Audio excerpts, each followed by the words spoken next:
ローウォーズファンの皆様、おはようございます。今回は、ヒーロー解説の第2回目ということで、カークの解説をしたいと思います。動画の前半部分では、キャンペーンマップ8を題材にした、スキル1番、スキル3番、スキル4番の解説となり、コンボ攻撃と体力回復に焦点を当てています。そして、動画の後半部分では、キャンペーンマップ14を題材として、スキル2番の発動で、すぐにエナジーを満タンにすることが可能な、驚異の戦闘能力を紹介します。では、早速ですが、前半部分の解説を始めます。実際にカークのスキルが発動している様子をご覧になっていただきますが、動画を収録した場面は、キャンペーンマップの8章になっています。この検証動画では、敵のレベルがカークよりも低いので、カークが敵に与えるダメージは、通常の攻撃力の2倍になります。この動画内のカークの攻撃力の数値は22,630なので、宙に浮いた敵に対して約45,000のダメージを与えることができます。カークのスキル1番とスキル3番のコンボが炸裂した後に、スキル4番でカークの体力がすぐに回復しています。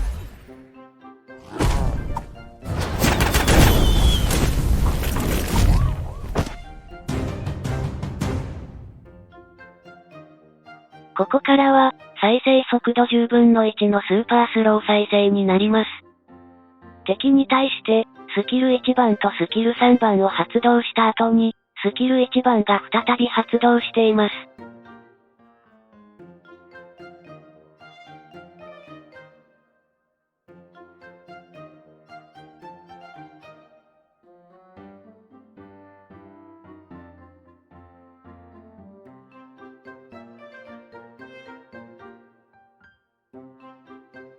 最後のカークの攻撃は、スキル発動ではなく通常の攻撃です。この一連の攻撃は、スキル1番、スキル3番、スキル1番、通常攻撃のコンボになっています。ちなみに、このスーパースロー再生は、先ほどのキャンペーン映像の中で、3番目に登場した敵を倒した場面の速度を変更したものです。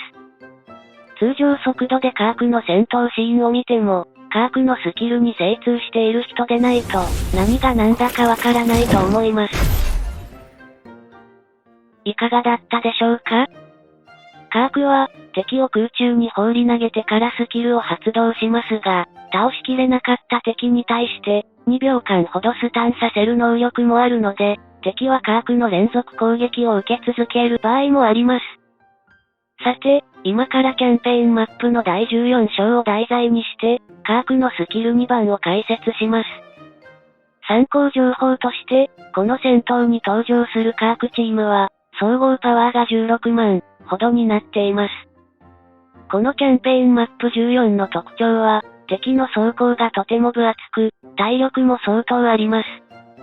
また、特筆するべき点として、敵はこちら側の最前列のヒーローだけに物理攻撃を仕掛けてきます。それでは、強敵に対してわずか4人のヒーローで戦いを挑む、カークチームを題材に、カークのスキル2番を説明します。なお、なぜキャンペーン14を題材にしたか説明しますが、このキャンペーンは敵の攻撃パターンが極端なので、カークの持つ特徴を解説しやすいと思ったからです。しかし、この動画の前半部分の制作が終わってから、ヒーローバトルで適当なヒーローと戦わせる方法があったことを思い出したのです。カーク信者、人生で最大の不覚でござる。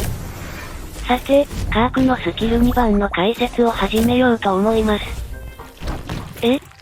今から？そうです。今からです。まず、カークの前方に黒いひし形の盾みたいなものが見えると思いますが、これがスキル2番の発動を表しています。以上。嫌だなぁ、冗談ですよ。このスキル2番が発動している8秒間は、敵から受けた物理攻撃を一定の割合で防御することができ、カークのレベルに応じて、防御したダメージを科学のエナジーとして取り込むことができます。その結果として、敵の物理攻撃が激しいほどスキルの発動が速くなり、スキル1番とスキル3番の発動で、敵に強烈なダメージを与える回数が増えます。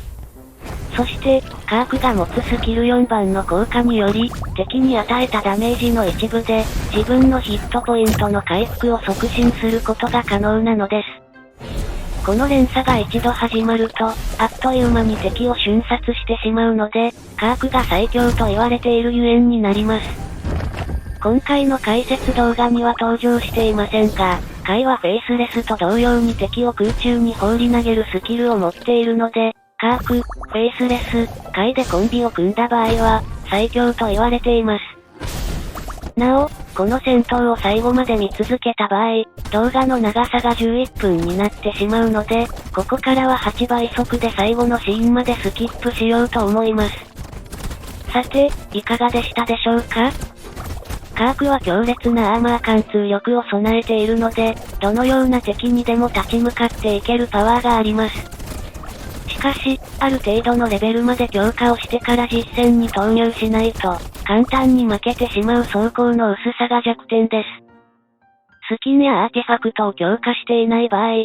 なんやこれ、弱すぎ、と感じるかもしれませんが、全力で強化をすれば、見違えるように強くなります。さて、動画終了のお時間になりましたので、今回はここまでになります。では、最後になりますが、科学を使ってみたけど、弱いと勘違いして育成を途中でやめてしまった人は、チャンネル登録をぜひよろしくお願いいたします。